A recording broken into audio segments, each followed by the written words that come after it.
Let's talk about ways to make money in multifamily real estate. Yeah, baby! You can achieve your goals fast with multifamily. Let's say you want income of $20,000 a month. The average cash flow across the country is about $200 per unit per month. You need 100 units now by yourself though to achieve that goal. The smartest way to do this business is to focus on one market. You've got to put together your team. We're going to talk about that a lot. You may need to find private money for your deals. You're going to learn how to raise money from investors. I'm going to talk about that quite a bit. All right, well, let's get into it. So obviously, cash flow. It's the name of my podcast, Lifetime Cash Flow, for a reason. Appreciation. Now, what you're going to find is that we know how to force the appreciation. Okay, we're going to talk about that. You can't do that with the small multifamily, but that's why we love this freaking business. The appreciation's incredible. Principal reduction, the thing you don't think about, but when you start, you're like, hey, we're going to make more money because we paid the loan down. But we didn't pay the loan down. Who paid the loan down? Your tenants paid the loan down. Acquisition fees. I'm going to tell you, one acquisition fee can change your life. That's typically 3 to 5% of a deal. You do a $3 million deal, that's 150 grand on that's a small deal, right? You can also charge what's called asset management fees. Now, you will very often you'll hire a third-party property management company to manage your asset. By the way, we call them assets, not properties. To manage your asset, and you think your work's done? No, you gotta work with that property management company and manage them. It's called asset management, and we typically charge 2% on that. You can charge property management fees if you're going to manage, and then of course the tax benefits are just freaking extraordinary. Okay, people that do real estate don't pay taxes. There's a reason Trump didn't want his tax returns shown, because he didn't pay any taxes. But that's the benefit of owning real estate. He didn't do anything wrong. I haven't paid taxes in years. You know, it's why 90% of the world's millionaires either made their money in real estate or put their money in real estate. Those tax benefits are extraordinary. So you can achieve your goals fast with multifamily. Let's say you want income of $20,000 a month. The average cash flow across the country, okay, after you've owned it for a little bit, is about $200 per unit per month. So $2,400 cash flow per unit per year. You need 100 units now by yourself though to achieve that goal. If you're going to raise money and partner, do joint ventures or syndications, then you get a percentage of that. But the point is, that's why we love this business, okay? Now, let's talk at a high level about the process. I'm going to dig into each one of these topics, so don't freak out. I just kind of want to give you a quick overview before we get started, okay? So the first thing you got to do is decide where you're going to buy. And, you know, there's 2 million multifamily properties, more than 2 million in the United States. But you can't be all things to all people. I'm going to highly suggest you pick one market, okay? Start there. That's how you start this business. That's the smartest way to do this business, is to focus on one market. You've got to put together your team. We're going to talk about that a lot. You know, you may need to find private money for your deals. You're going to learn how to raise money from investors. I'm going to talk about that quite a bit. You've got to evaluate deals. Now, after I show you how to evaluate deals today, are you going to be an expert? No, you got to do it over and over again. You get to a point where you can smell if a deal's a deal, but that takes some time. You got to work at it. Repetition is the mother of skill, okay? Then you got to make offers. If you never make an offer, you're never going to get a deal. And I'm going to tell you, you couldn't be doing this at a better time, okay? The proverbial shit is hitting the fan right now, guys. There are a ton of operators in trouble because they got adjustable rate debt. We're seeing it all over the place. My attorney called me on Sunday, said, you will not believe who my new client is. You know him really well. 20 properties in trouble. He couldn't tell me who it was, but guys, there are a lot of deals in distress right now. It's really a multifamily meltdown. Now, should you be scared? No, get freaking excited because there's going to be incredible deals, okay? Exponential deals. Now, they've been delayed because the catchphrase with lenders is extend and pretend. So what lenders are doing is they're cutting deals with borrowers to push their late pays down the road. They're called deferrals and loan modifications. But at some point, the proverbial, you know what's going to hit the fan, and there's going to be incredible deals. So you are in the right freaking place at the right time. And I don't say that lightly because the stress is out there. I'm seeing it all over the place, okay? So you make offers, and that's the thing. In today's market, if someone is selling, they pretty much have to sell. So you want to make offers right now, less than what they're asking, okay? And then, of course, you're going to negotiate the deal. You're going to sign a contract. You're going to have to, contact investors to raise money for your deals. I get people call me all the time or message me all the time and say, I've got 100,000, 200,000, whatever. What should I invest in? I say, keep your freaking powder dry. Keep your money. You're going to want it when these deals start coming, but you can raise the money you need for your deals. I'll have people say, should I sell these houses to go buy multifamily? My answer is always no, okay? Because you can raise the money for these deals. Now, I don't know about you, but I'll take 20, 30, 40, 50% of something over 100% of nothing any day, yeah? I hope you're with me on that, okay? So you're gonna find people, you're gonna raise money for deals, you're gonna learn about joint venturing, and you're also gonna learn about syndication, okay? You're gonna have if you do it a syndication, you'll have an attorney prepare it. You're gonna meet Merrill tomorrow in the evening. Merrill's a wonderful guy, funny guy. By the way, he and I give each other shit all the time. So if you're like, wow, seems like these guys don't like each other. No, he's a very good friend. We tease those we love. So I'm just warning you now, just letting you know, we have a lot of fun. All right. You're gonna, when you put a deal under contract, you're gonna have the seller give you their documents for the due diligence. You don't start the due diligence until you get their documents. And what is due diligence? You're looking under every rock. You're making sure the deal makes sense, okay? And that's what you do in this business. You're gonna contact a lender. You're gonna meet Tyler Carney DeBoer tomorrow, I believe. I don't think it's today. I think it's tomorrow. Teach you about financing these things, okay? You're going to inspect the place on site. You're also going to do a paper inspection, leases and documents.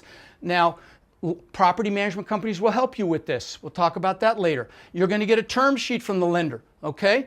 And ultimately, you'll lock the rate and close the deal. So again, that's really high level, very fast, but I just kind of want to give you a little overview of the process. So let's start with establishing your investment criteria. Again, you're not going to be all things to all people. So you've got to decide what size you're going to go after.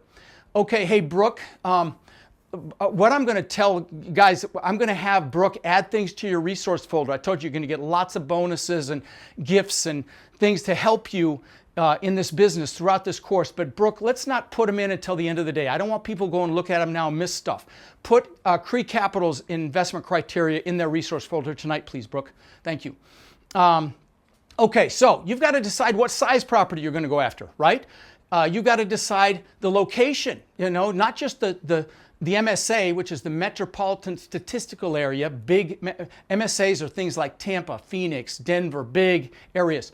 But also the smaller geographic piece of that MSA, of that Metropolitan Statistical Area. Okay, so where are you going to buy? What class of property you're going to go after? A, B, C, or D? A's brand new, D's the hood. We're going to talk about that later. What type of an area? A, B, C, or D area? Super important. Are you going to do a yield play or value add? Yield play is what Grant Cardone does. He buys the most expensive stuff he can buy, banking on rents to appreciate. And unfortunately, rents aren't appreciating right now, so he's having to deal with a little bit of distress, not distress really, but pushback from investors. But he's smarter than I am. He's got his own jet and helicopter, but he does yield plays. I like to do value add, okay? And I suggest you do value add. And you're going to learn what that means. But basically, it means you buy a property that you can increase the rents or decrease the expenses, improve the net income, and exponentially increase the value. So I'll give you an example of this. And I say this publicly a lot, but I'll give you a couple examples. So we've got a 296 unit asset in San Antonio. And right after we bought it, the property manager, on-site manager, did a fire inspection because you got to make sure the fire extinguishers are up to code. I mean, they're not expired. Batteries in the smoke detector, stuff like that. I mean, I don't ever want to lose somebody to a fire. In fact, we had a fire in Nashville, an asset there. Thank God nobody died. We lost a pet, but no people, thank God. But anyway, I lost my train of thought. Okay, the 296 unit. So what we did, what she discovered was there were about 50 pets there that we didn't know about, okay? Now, we love pets, but they do damage. They'll scratch up doors. They'll, leave their mess in different places. So you're going to pay a little bit extra for a pet, $25 a month. So I want to show you why we love this business, okay? So what we did was we told those 50 people they had to pay $25 a month. So I'm going to show you the calculation, okay? Let me do the math for you. So what you do is you take that 25 a month times 50 people, and then you've got to, hang on, 25 times 50, then you got to annualize it times 12. Oh, I didn't do that wrong. 25 times 50 times 12. Okay, that's $15,000 in annual increase in revenue. But then you divide that by the prevailing capitalization rate, which you're going to learn about later, but that's one of the ways you value properties. So at that time, it was about a 4 cap on that property, divided by 0.04. That pet rent was a $375,000 increase in value, okay? I'll give you one more example of the same property.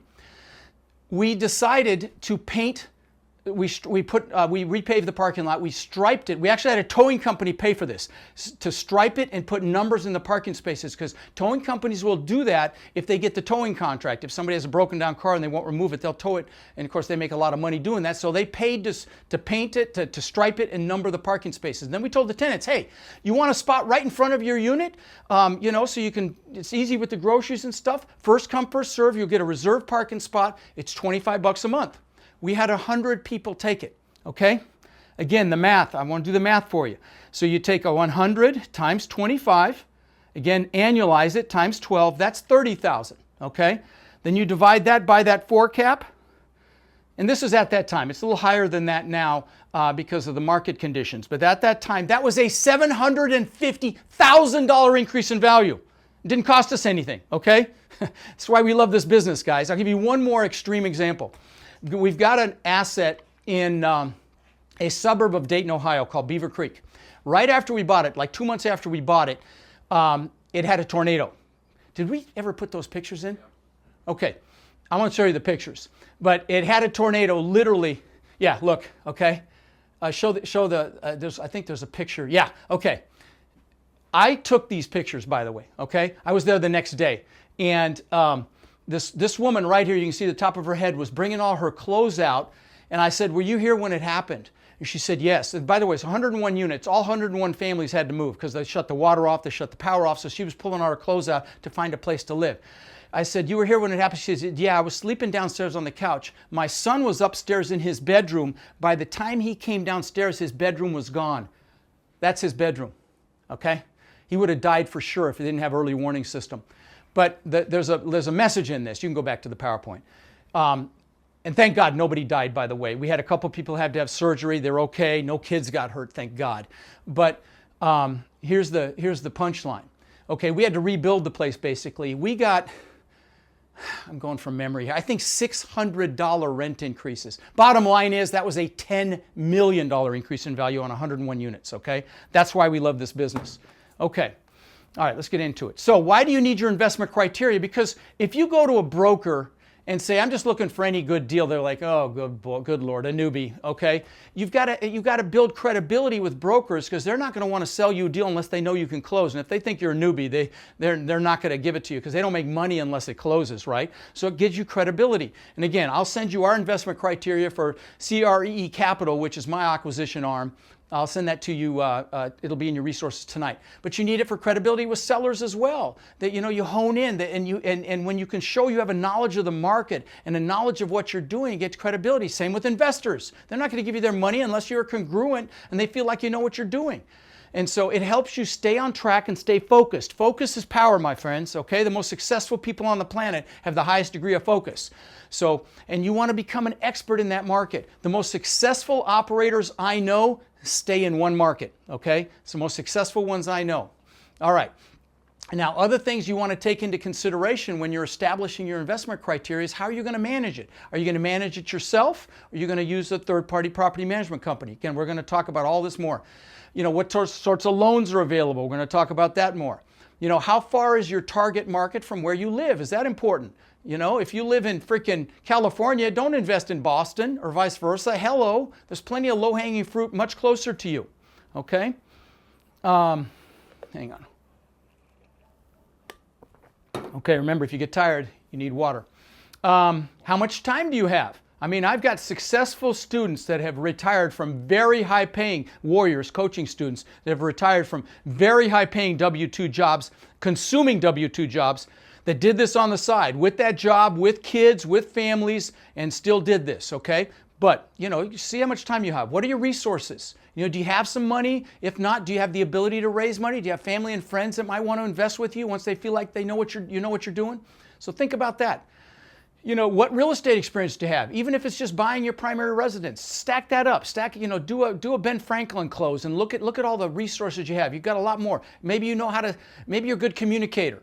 Maybe you've got some management experience. Maybe you have some construction experience. Maybe you're detail oriented. Maybe you're analytical. These are all superpowers that you can use. Write that down, okay? What's your financial status, employment status? How many hours a week do you work now, and how much time can you dedicate to this? I mean, you can do this business 10 hours a week. I'd suggest you do more than that. But here's the thing, guys. If you're willing to grind for a few years like most people won't, you'll live the rest of your life like most people can't, okay? So push yourself, okay? What's your risk tolerance? We all have a risk, like a courage muscle. And I see it with my students, and I see it, with students in the boot camp. You've done a few houses, and then you're like, oh my God, I'm going to do a multi-million-dollar place, and it's very scary. I get it. There's more zeros. And then they get one, and the next thing I know, they have three. I call it the law of the first deal. That first deal, I'll have warriors. It's been 6 months, maybe even 8 months. They're like, oh, Rod, I'm not getting a deal, and I'm kicking them in the butt. Keep going. Come on. Stop whining. Just go do it. And then they get one. Like I said, the next thing they have three. I'm like, what the hell just happened? They realize it's all right here, okay, between your ears. By the way, are you conservative or aggressive? And it's okay to be either one, but you've got to have the push-pull. You need to put a team together. If you're super conservative, you're going to want someone that's more of a driver so that you have both pieces, okay? Very important. They're both important, very important, okay? But you got to actually take action, so you need some aggression, but you got to be careful, so you need some conservative. You can't have an employee mindset. Like I said, you take off that employee hat and you put on the business hat. You don't quit when it's 5 o'clock. You quit when you are freaking done, right? Okay? That's a business mindset. Now, I want to tell you, multifamily is it's mostly empirical. You get the numbers right and you ask all the right questions, which I'm going to give to you, it's pretty hard to make a big mistake, okay? Now, as you do more in this business, your investor identity will change. It will expand. I see it all the time. Most people start with a smaller deal. Nothing wrong with that. I know a handful of people, their first deal was 75 to 100 units, but it's not common. They'll start with a 10 unit, a 20 unit, and then they'll go bigger. Now, on my podcast, very often I'll ask the question, if you could tell of people that have thousands of units, if you could tell 18-year-old self, what might you do differently? Because I know what the answer is going to be. They always say go bigger, faster. And I want them to hear it from you and not from me, but that's the truth. They always want to go bigger, faster, or wish they had. How's your credit? How's your net worth? These are all things you want to think about when you're creating your investment criteria. Do you have any capital to put in now, or potential investors, family, friends? You're going to need a mentor or coach to help guide you. Maybe you go to your local meetup group, find somebody there. We'll tell you about the Warrior Program if you want to check that out. But you're definitely going to want some help to minimize mistakes, okay? All right. So what type and size multifamily are you going to target, right? So properties are broken up by size and class, okay? Size of the properties and the class of the property. So let's get into it. Okay, so residential multifamily is 2 to 4 units, duplex, triplex, quadplex, 2-family, 3-family, 4-family if you're up in Northeast, okay? Same thing. And there are some real advantages to residential multifamily. First of all, there's less zeros, so it's less intimidating, and mentally it's certainly easier mentally to start small, okay? And if you make a mistake, it's a smaller mistake. The big advantage is residential lending, especially if you're going to move in. You can get 30-year fixed financing, very low down payments. But you got to move in to get that, okay?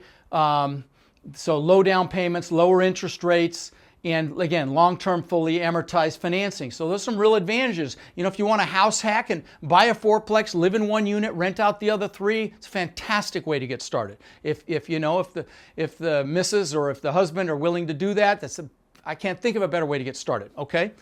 All right, but there's no scale there. Now here's the challenges of 2 to 4 unit residential. It can be more competitive. You can only do 10 loans with Fannie Mae, okay, which is one of the resources for these deals. It's harder to get economies of scale. Is it easier to buy 10 fourplexes or just go buy a 40 unit? Trust me, it's easier to buy a 40 unit. In fact, it's easier to buy a 40 unit in many cases than it is to buy a fourplex. Okay, I know that sounds crazy, but it's the truth. Okay, and you can't ramp the value. Now, Definitely also more management intensive. You're not going to find great property management companies that manage the small residential. You'll find good ones in the big sophisticated management companies that have training programs and they're sophisticated and all that to do multifamily, but to do larger multifamily. But the small stuff, it's hard to find good property management companies. You can find them, but a lot of times it's just like a real estate broker doing it on the side or something like that. Okay, but now let's talk about the belle of the ball. This is what I hope you will go after, okay? And that's commercial multifamily, which is 5 units or higher, okay? Now, I want you to put multifamily on this slide, Matt, okay, rather than commercial properties, commercial multifamily. So 5 units or higher. Why? Oh, by the way, I forgot to mention, one of the disadvantages here, and actually I need that on this slide as well, Matt, is that your value, you can't ramp the value because your value is based on comparable sales. You can't dictate what someone else's property sells for around you, so you're never going to get more value than what the comps have sold for, comparable properties, okay? With commercial multifamily, it's based on a multiple of the NOI, the net operating income. Okay, so what is the NOI? It's all the income from all sources, including pet fees and all that stuff, less property-related expenses, not debt, and the bottom line is the NOI, the net operating income, and that's the most important number in this business because any increase to that number is an exponential increase to the value, like the examples I just gave you, okay? So that's why we like commercial multifamily, because you can dictate and force appreciation from your efforts, okay? Again, value add, that's what we do, we create value. Value is based on a multiple of the net income. You can get economies of scale. You can get large enough assets so you can outsource dealing with toilets and tenants. Okay, you hire a property management company.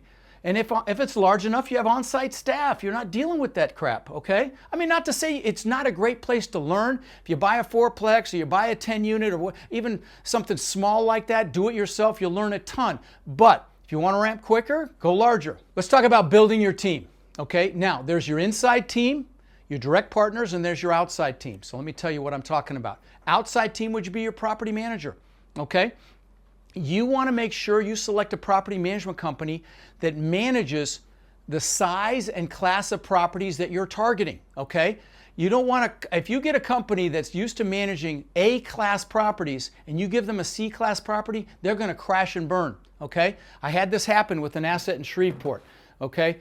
I mean, they killed this place. I'll give you what happened here. It was 403 units, okay? And it took me 8 months to get them the hell out of there. They did a horrible job. The pools were green. There were 3 pools. They were green. There was busted windows, people getting shot. I mean, it was terrible. When I took it over, the income was less than $100,000 a month, okay, on 403 units, okay? I had to live there, okay, and it was not fun. And I got the income up to $300,000, thank God, a month, and we were able to sell it, thank God, because you know what? That property is completely empty now. The people that bought it lost it. So anyway, you can't, and it's because the partner that we brought in that brought us that deal had his own management company. He didn't have a clue how to manage a C asset. And so finally I got his ass out of there and I had to step in and live there, which I really hated. But now here's the other thing. You want to make sure they have an office or a regional manager in that area. And that's what these larger management companies do. They'll have a regional manager hire and manage the on-site staff that are at your property, at your asset, okay? But you want to make sure that regional manager lives near that property.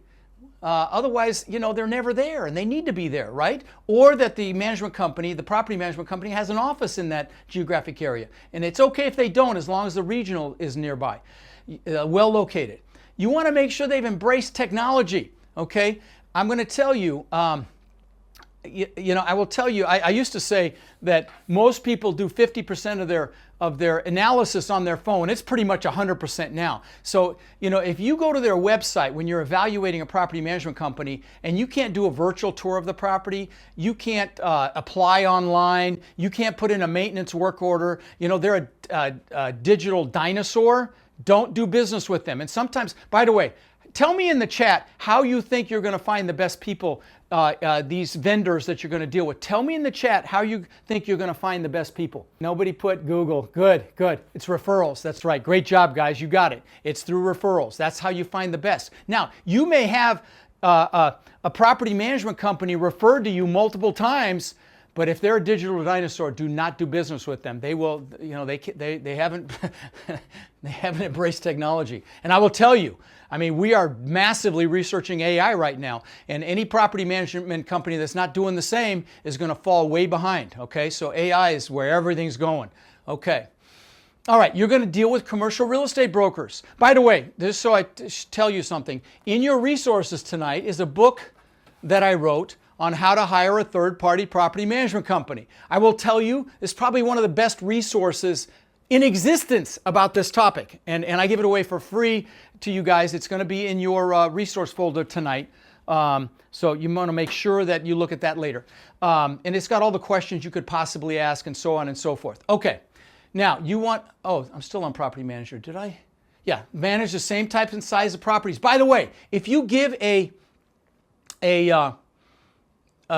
property management company is used to managing larger properties, a small one, they will crash and burn. If they're used to managing small ones and you give them a large one, they'll crash and burn. Okay? Again, if they don't manage the same class of property, they will crash and burn.